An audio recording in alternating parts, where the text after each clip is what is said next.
Bismillahirrahmanirrahim. Assalamualaikum warahmatullahi wabarakatuh. Apa kabar sahabat muslim yang dirahmati Allah Subhanahu wa taala? Semoga kita selalu diberikan kesehatan dan kekuatan dalam menjalankan ibadah puasa.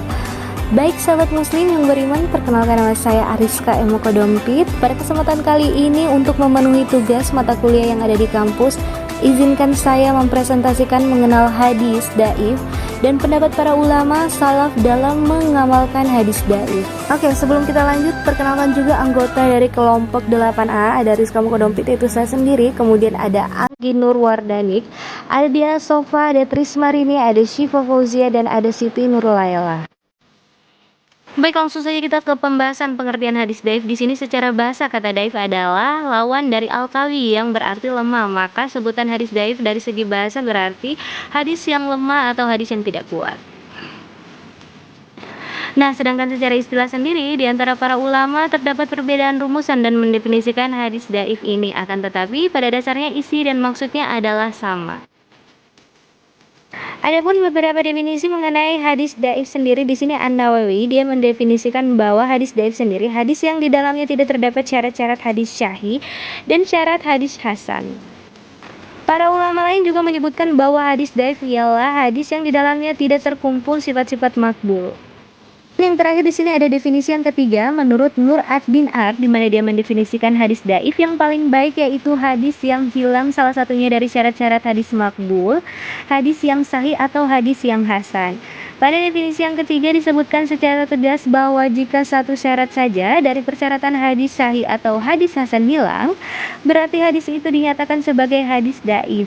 Lebih-lebih jika yang hilang itu sampai 2 atau 3 syarat, seperti perawinya tidak adil, tidak dabit, dan adanya kegagalan dalam matan. Hadis seperti ini dapat dinyatakan sebagai hadis dhaif yang sangat lemah. Nah, di pembahasan selanjutnya di sini ada macam-macam hadis dhaif. Nah, ini bisa dilihat dari segi rawi. Apabila terdapat kecacatan para rawi, baik mengenai keadilannya maupun mengenai kehabitannya. Ini bisa dilihat adanya dusta, kemudian tertuduh berdusta, kemudian lengah dalam hafalan dan banyak salah, kemudian banyak waham, kemudian menyalahi riwayat orang. Dari segi sanadnya, suatu hadis menjadi dhaif karena sanadnya tidak bersambung-sambung atau tidak mutasil. Rawi murid tidak bertemu dengan rawi guru sehingga terdapat inaika atau gugur rawi pada sanad. Ini bisa dilihat di hadis mu'allaq, kemudian hadis mursal dan hadis mudal. Selanjutnya macam-macam hadis dhaif yang terakhir ini bisa dilihat dari segi matanya, di mana penisbatan matan tidak pada Nabi Shallallahu Alaihi Wasallam yang terdiri atas sebagai berikut, di mana penisbatan matan kepada sahabat disebut dengan mauquf, kemudian penisbatan matan kepada tabi'in disebut dengan maqtu. Selanjutnya di sini ada hukum-hukum hadis dhaif. Jadi hukum hadis dhaif sendiri tidak boleh diamalkan baik dalam hal menggunakannya sebagai landasan menetapkan suatu hukum maupun sebagai landasan suatu akidah, melainkan hanya dibolehkan dalam hal keutamaan-keutamaan amal dengan memberikan iklim yang kondusif, kemudian menggairahkan atau merasa takut untuk melakukan atau tidak melakukan suatu amal perbuatan, dan dalam hal menerangkan biografi.